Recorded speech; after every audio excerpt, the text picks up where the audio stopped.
Broadcasting from the Business RadioX studios in Atlanta, it's time for IT Help Atlanta. Brought to you by Team Logic IT, your technology advisor. Now, here's your host, Rick Higgins. Well, welcome, everyone, to the IT Help Atlanta radio show, the show that profiles small and mid-market businesses and highlights how those companies use technology to succeed. IT Help Atlanta is brought to you by Team Logic IT, your managed services technology advisor, specializing in cybersecurity, cloud, and business continuity solutions. Team Logic leverages cutting-edge technology to solve all types of business problems. Go to ithelpatlanta.com for audio archives of this radio show and to learn more about our sponsor, Team Logic IT. I'm your host, Rick Higgins, and today's honored guest is Warren McClellan, the owner and founder of McClellan Associates CPA, located in Duluth and Johns Creek, Georgia. Welcome, Warren. How are you? I'm great, Rick. Thank you so much for having me today. We're really glad you're here, and we really appreciate you making time to come spend some time with us on the show. Warren, tell us who you are and what do you do? Well, I'm Warren McClellan. I'm a CPA and have a practice that's located in Duluth and Johns Creek. And it's really a small business firm that's focused on consulting and tax for individuals that own the businesses and individuals with complicated tax situations. That's great. Warren, give us a success story, maybe something that would be interesting of how you solved a tricky problem or how you helped someone. Something doesn't have to be anything recent or something that comes to mind that you're really proud of. Yeah, Rick, thank you. One of the things that we do is we work with a lot of nonprofit organizations as well as businesses and individuals. And we work with school systems around the state, and they hire us to speak to their booster clubs and help the parents. And it's one of the things I'm very proud of what we do is that we help the parents along with a partner of mine, help the parents to provide the extra stuff that the school systems can't provide. And nonprofits are very complicated, and we try to break that down and help them establish and maintain those booster clubs. And we've had a lot of success in that area. And one of the things that I like is how it affects the children in their sports and in their extracurricular activities. So we do a lot of that, and I feel like because we do it so much around the state, we've made quite an impact on these children. Of course, right now with COVID this year, there's not been a lot of activity in the spring, but I'm sure that as life gets back to normal, that will crank back up as well. Well, I definitely want to circle back around and dive deeper on talking about COVID and how that's affected your business. But can we unpack a little bit more about this neat thing that you're doing with nonprofits? Because that's not your main line of business, right? This is something that you're doing with another partner in addition to your main CPA firm, correct? Yeah, Rick, it really is. And basically what happened is my partner, Steve Kosmala, and I were parents. And we had kids in a new school, didn't have a booster club, and we looked around as to how to establish this thing right for their activity. And we started looking around, and we realized that a lot of people weren't doing it right.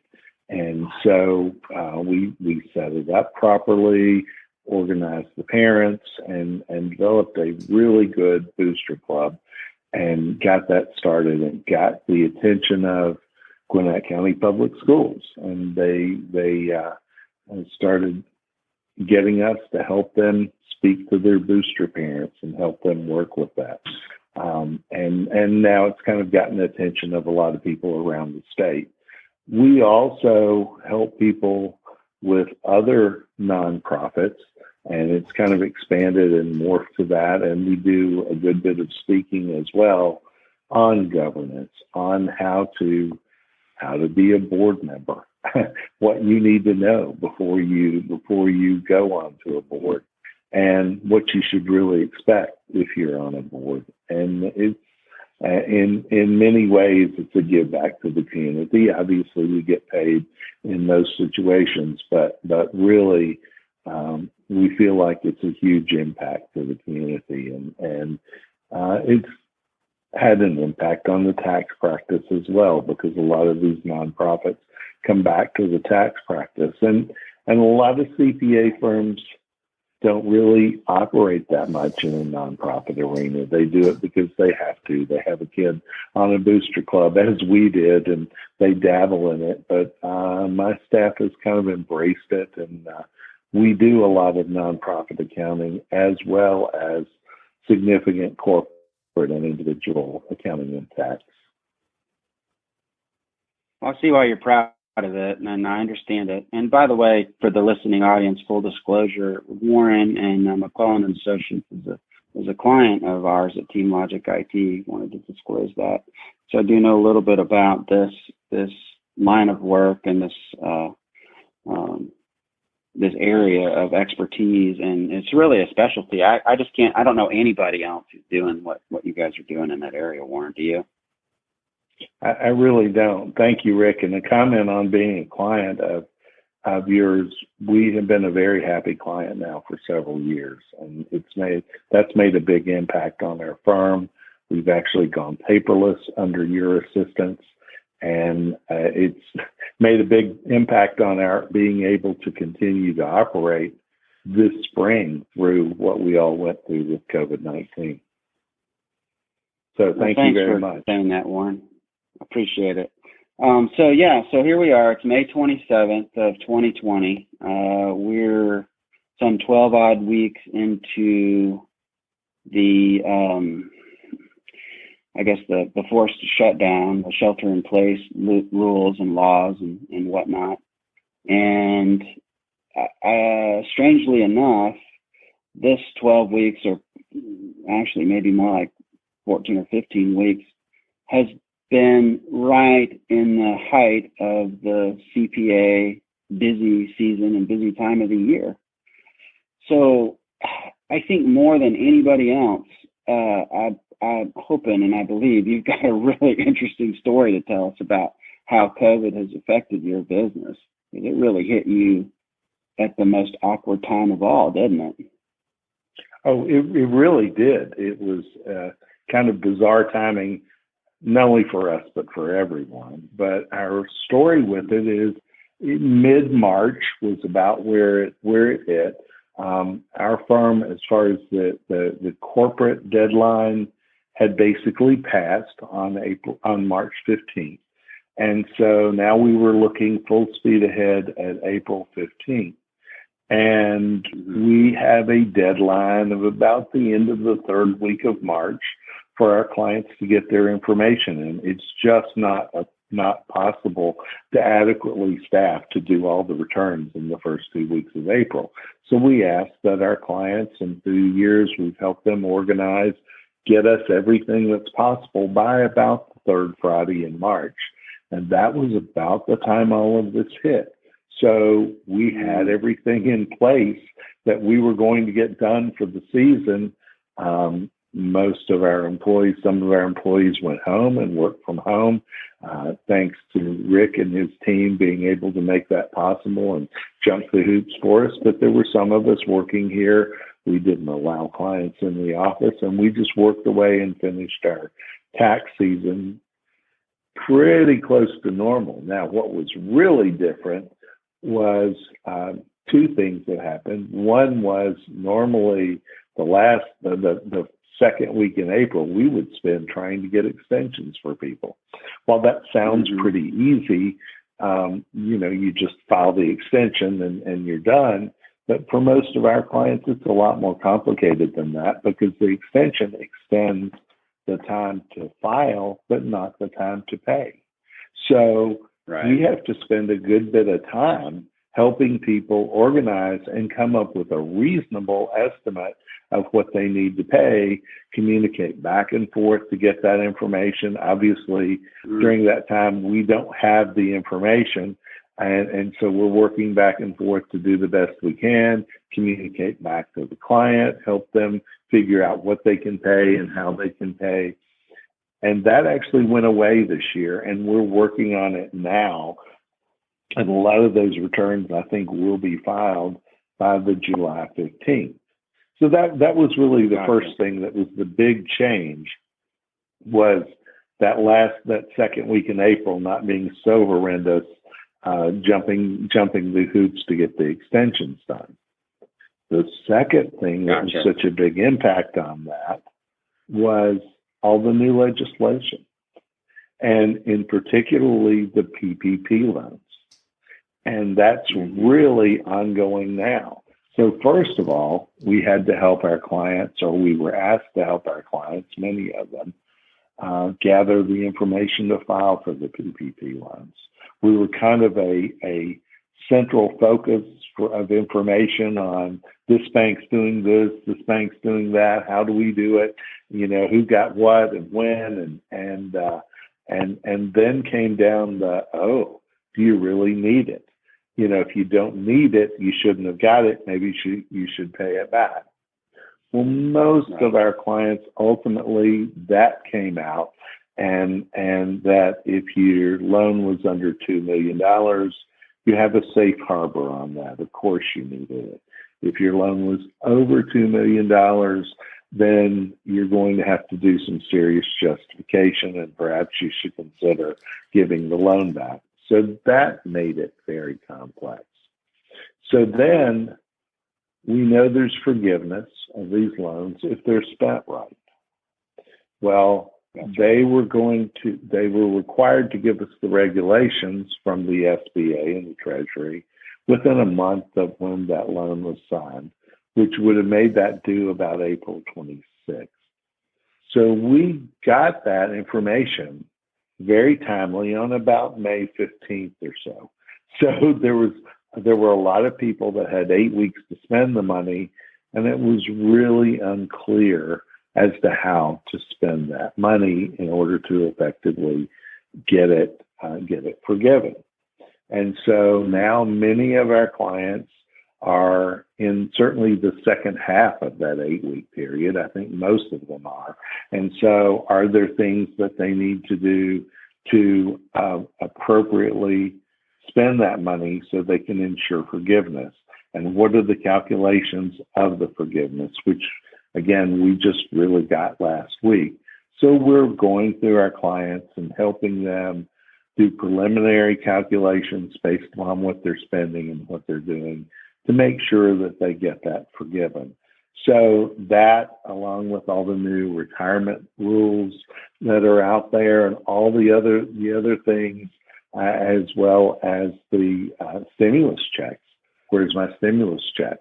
All of those things, we were taking 1 million calls.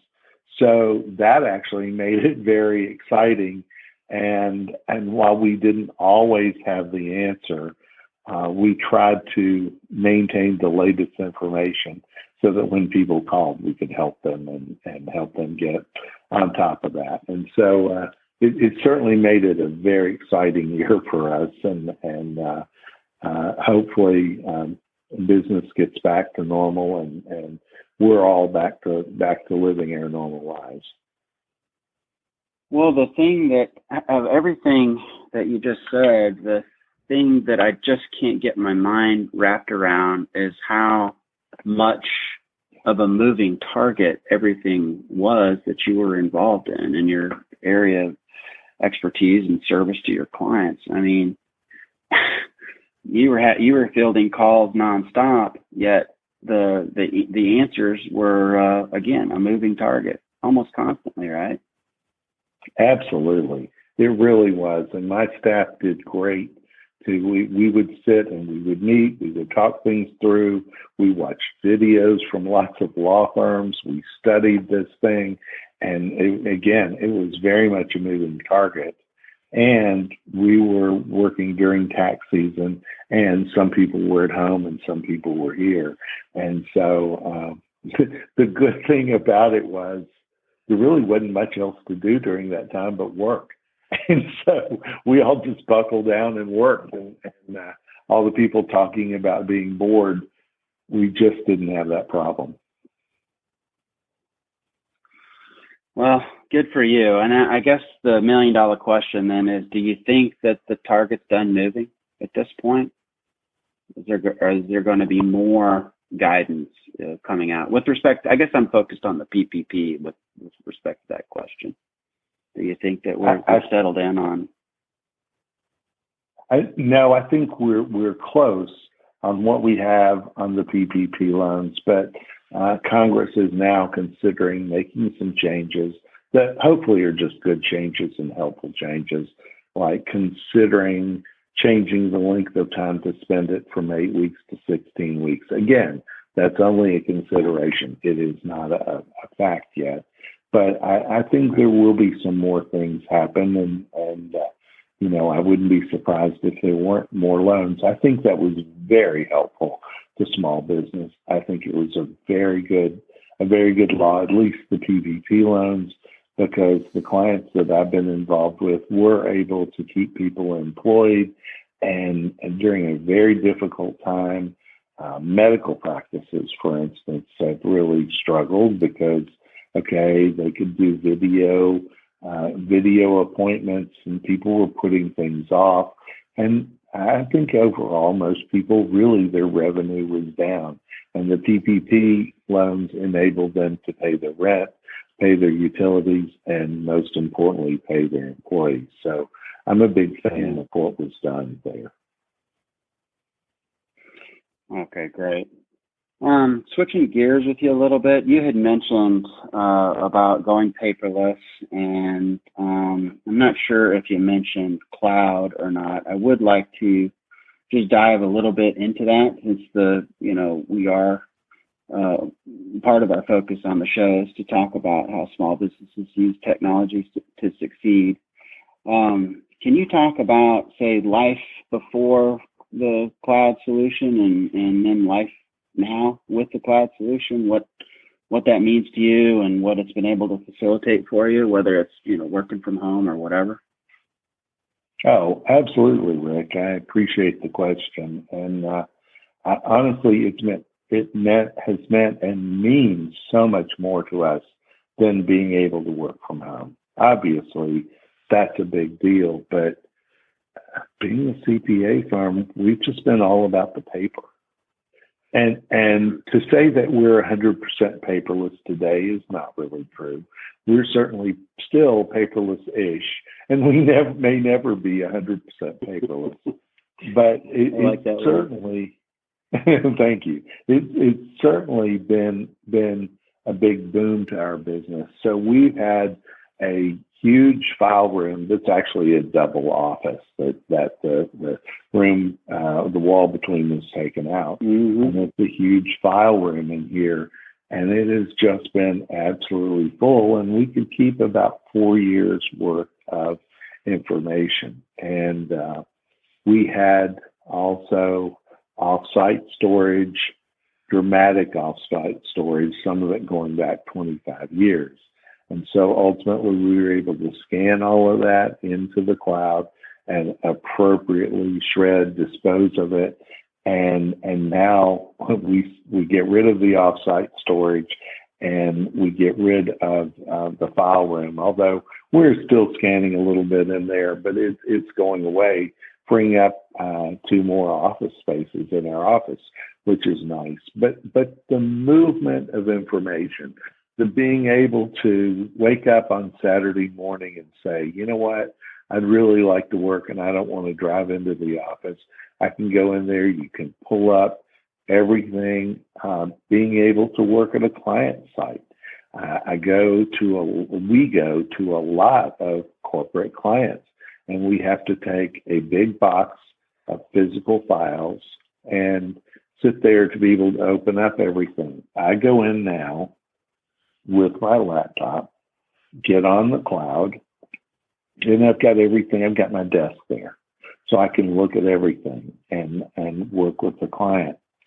It's so much easier to have this tiny little laptop that I take everywhere, and I can just go and get what I want. I don't have to worry about somebody packing the bag and, oh, they forgot this tax return, or they forgot to pack this for me. It's all there.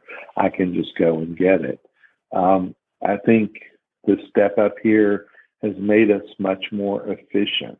Obviously, there have been inefficiencies through the years of getting there, but now that we're there, our automation is so much better. And I think that we're exploring the possibility of going to even further automation, where when somebody brings us a 1099, there's software, and sometimes 1099s are 50 pages because they have brokerage statements.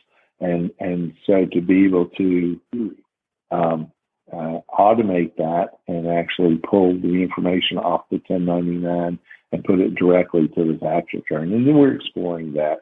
And obviously, even when that's done automatically, all it will take out of it is the data process.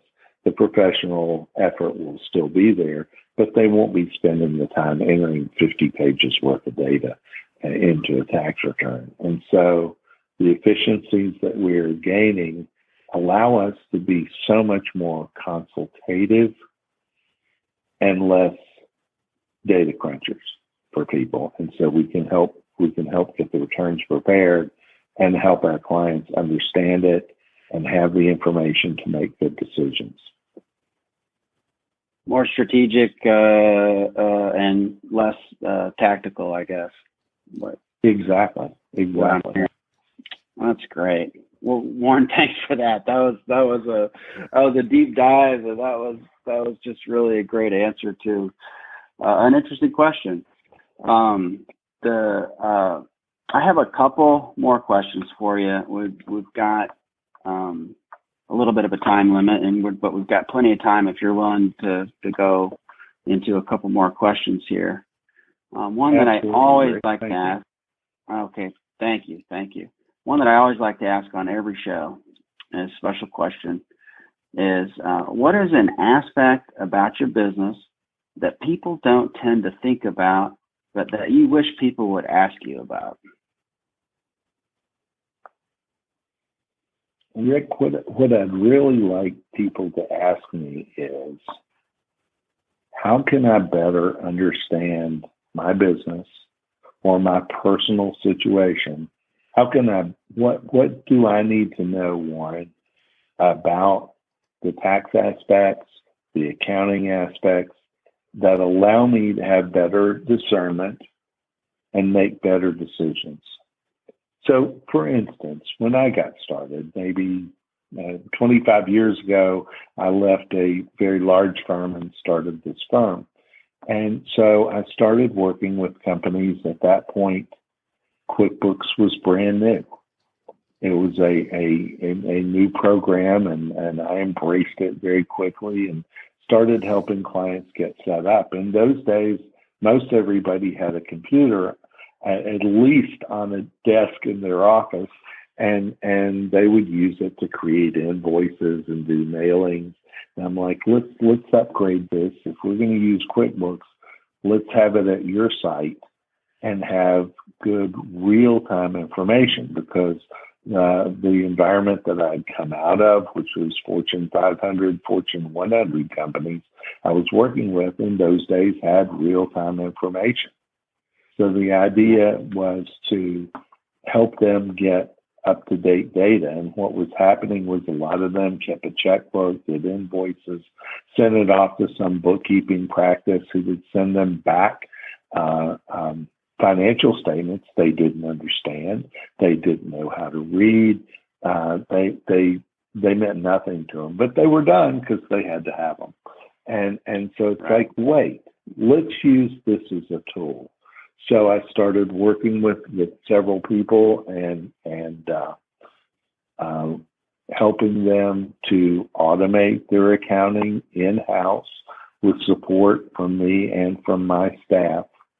Then I started working with the owners and helping them to understand what they had, to be able to read the financial statements and to be discerning about them and to make management decisions out of that. So that's really what I really like to do, and what my staff likes to do is help our clients to understand the information. And many of those people that I work with so many years ago are still clients and have been highly successful. And I would like to think, and I think many of them would say that my firm contributed to that by helping them have a good foundation and helping them get the accounting system started right and helping the owners to understand and to be able to use the accounting information that they had. You know, one thing that we say in our business at Team Logic is that you can't manage something unless you can measure it. And I know we didn't come up with that. That's probably something that one of your CPA predecessors or something back in time came up yeah, with. That's the essence of what you're talking about, right? Right, exactly. Got to be able to measure it to manage it. Great answer. Thank you. One more question, then we're gonna. I'll give you a chance to talk a little bit about how folks can find you. But before we do that, it's my favorite question of all time, and that is that 25 years in business as a founder and a small business owner. What do you like best about being a small business owner? I really like, and I'm most turned on about making a difference for people. I truly think that and it's a surprise. I set out to start a business, and I didn't really anticipate that. But now with so many clients, so many people through the years, I've been able to see, we've been told the impact that we make. And that is probably the biggest thing. And especially going back to even the booster clubs, the parents, being able to see people comfortably being able to do that. The school systems, understanding and having comfort that their parents have the information that they need. The small businesses, helping them to make good decisions, helping them to have a good base, and the individuals that we serve with their accounting and financial planning, helping them to do that and to have good information and make good decisions and feel like that their accounting is a good base for them. So I think that's the biggest thing. And again, it was not something I anticipated, but it truly turns me on to help people and make a difference. That's great, Warren. Just really, really love asking that question, and that might be the the best answer that I've ever gotten from anybody on that. Well, thank you for that. Thank you for that. So we're going to go ahead and wrap up, but before we do, tell the audience how to find you. How do we get in touch with you? How do we find McClellan Associates CPA? Well, probably the easiest way, the first thing is the website. And the website's fairly easy in that it's just McClellancpa.com. But there are about 100 different ways to spell McClellan. So if you'll let me do that, I'll put that out there that you can find me. And it is McClellan CPA.com. That's certainly the first place is to go to the website. If you'll allow me, I'll also add our main telephone number as well. We do our best to still answer the telephone.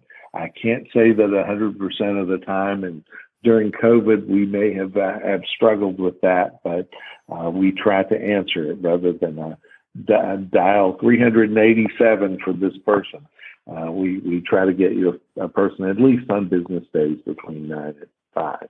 And that main phone number, and it is for both offices, is 770-497-9525. Again, 770-497-9525. Well, thank you, Warren. Thank you for your appearance and time with us today. Folks, that's a wrap. IT Help Atlanta is brought to you by TeamLogic IT, your managed services technology advisor, specializing in cybersecurity, cloud, and business continuity solutions. TeamLogic leverages cutting-edge technology to solve all types of business problems. Go to ithelpatlanta.com for audio archives of this radio show and to learn more about our sponsor, TeamLogic IT. Go to McClellanCPA.com, McClellanCPA.com, to learn more about Warren's wonderful company, McClellan Associates CPA. For my guest, Warren McClellan, I am Rick Higgins, and join us next time on IT Help Atlanta.